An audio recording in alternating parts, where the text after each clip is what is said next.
হ্যাঁ দর্শক, এখন দেখুন এই হাফিজে মাদ্রাসার ছাত্রদের মাঝে বলটি এখন উপহার দেব একজন শিক্ষকের মাধ্যমে, একজন শিক্ষকের হাতে তুলে দিচ্ছি তাদের পক্ষ থেকে। তো এই হুজুরের হাতে তুলে দিলাম। তো হুজুর, এই যে আপনাকে বলটা দিলাম বাচ্চাদের জন্য, হ্যাঁ, ফুটবল খেলার জন্য। জি। তা আপনার অনুভূতিটা কি, কি বলবেন দর্শকের উদ্দেশ্যে? আপনি বলেন আপনার অনুভূতি কেমন লাগলো, আপনার অনুভূতিটা কি? আলহামদুলিল্লাহ, এদিকে এসো, এদিকে আমরা এসো। সবাই ছাত্ররা সহ হুজুরা সহ অনেক খুশি। হুম আমরা বল পাওয়ার পরে হুম আমরা লেখাপড়ার পাশাপাশি হুম খেলাধুলাও আমরা করব।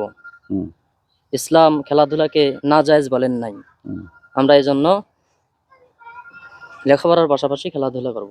হুম। আমরা সবাই বল পাওয়ার পরে খুশি, আপনারা সবাই সাপোর্ট দিবেন। আচ্ছা, হুম, আচ্ছা, ঠিক আছে। আচ্ছা শোনো, হ্যাঁ দর্শক এটাই ধরেন।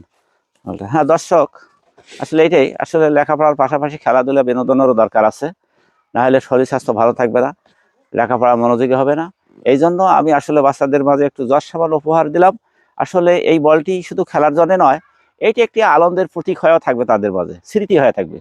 এই জন্য আমি এইটি দিলাম তাদের মাঝে উপহার স্বরূপ। তো দর্শক, আপনাদের যদি এই ভিডিওগুলো ভালো লাগে, বেশি বেশি করে লাইক কমেন্ট শেয়ার করে অন্য কাউকে দেখার জন্য সুযোগ করে দেবেন। ধন্যবাদ।